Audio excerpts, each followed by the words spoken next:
নক্কারজনক হামলা পেহেলগাঁওয়ে, আতঙ্কে রয়েছে বনগাঁর পরিবার। ছেলে বৌমার সুস্থতা নিয়ে উৎকণ্ঠায় পরিবার। বনগাঁর ওষুধ ব্যবসায়ী উদয় শঙ্কর বিশ্বাস গত 18 তারিখ স্ত্রী পুত্রকে নিয়ে বাড়ি থেকে বেরিয়েছিলেন। ভেবেছিলেন প্রথমে যাবেন পাঞ্জাবের স্বর্ণ মন্দির, তারপর সেখান থেকে বৈষ্ণোদেবী হয়ে কাশ্মীর যাওয়ার কথা ছিল তাদের। মার্ভেলাস কম্বাইন্ড কোচিং সেন্টার, বকচড়া, নহাটার মোড় ও বনগাঁও ব্রাঞ্চ সরকারি চাকরির জগতে সেরা কোচিং সেন্টার, যেখানে বিভিন্ন চাকরির পরীক্ষার কোচিং দেওয়া হয়, যেমন Paschimbanga police, Kolkata police, rail, excise constable, RPF, SSD, GD, PSC বিভিন্ন চাকরির কোচিং দেওয়া হয়। যোগাযোগ নাম্বার 6295344142। এখনো পর্যন্ত এখান থেকে 160 জন ছেলে মেয়ে তারও বেশি সফল হয়েছে।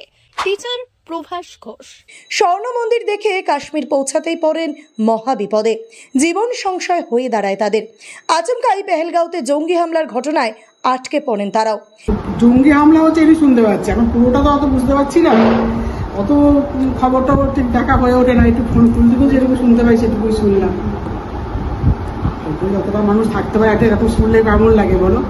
ওই যে একটা ছোট বাচ্চা বউ গেছে, এক ভদ্রলোক মারা গেছে, বউ বাচ্চার কি পরিস্থিতি, এটাই এরকম থেকেও হতে পারে।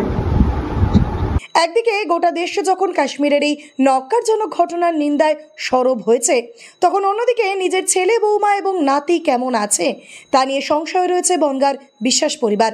জানা গিয়েছে কাশ্মীরের এই উত্তাল পরিস্থিতিতে তারা হোটেলেই আটকে পড়েছেন। তাদেরকে বাইরে বেরোতে দিচ্ছে না সেনা জওয়ানরা, এমনটাই ফোন করে জানিয়েছেন তারা তাদের বাড়িতে। জানা গিয়েছে বনগাঁ হাসপাতাল এলাকায় ওষুধের দোকান রয়েছে উদয় শঙ্কর বাবুর।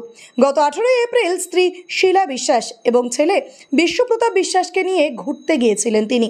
এই পরিস্থিতিতে তাদের পরিবার সহ গোটা এলাকা উদ্বিগ্ন রয়েছে তাদের সুস্থতা নিয়ে। আগামী 1 তারিখ বাড়ি ফেরার কথা ছিল তাদের।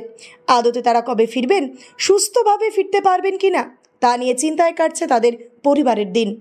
পাঞ্জাব গেছে, ওরা হচ্ছে গোল্ডেন টেম্পল, বর্ডার, আর হচ্ছে তোমার হচ্ছে এতে জালানাবাগের ওখানে গেছিল। ওইখান থেকে তারপরে 2 দিন পরে ওরা গেছে, কালকে গেছে, গিয়ে ওই যে কি মাতা আছে না পাহাড়ের প্রতি, হ্যাঁ ওইখানে গেছে, গিয়ে ওখান থেকে দেখে টেকে আজকে চলে এসছে। কালকে আমি আজকে সকালবেলা ওরা যাচ্ছে শ্রীনগরে, আর আমি ছেলেকে বলেছি দেখ ওরা ওখান থেকে খুব গন্ডগোল হচ্ছে, ওসব দিয়ে তোরা যাস না, আমার কিন্তু খুব চিন্তা করছে আমি। হ্যাঁ, তখন বলছে কি না সবাই যদি যায় তাহলে তো যাওয়া, এখন বলতে পারছে না কি হবে।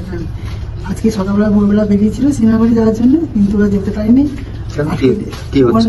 ওখানকার আমরা আর্মিরা আর কি এ করে দিয়েছে, আটকে দিয়েছে বলে। তারপর ওরা ফোন করলো, তখন কটা বাজে 10টা সাড়ে 10টার সময় ফোন করলো। চিন্তা হচ্ছে, হ্যাঁ চিন্তাটা। ওরা বললো কি মা আমি এখানে যেতে পারছি না, যাচ্ছে না গাড়ি, আমরা আবার হোটেলে ফিরে আসছি।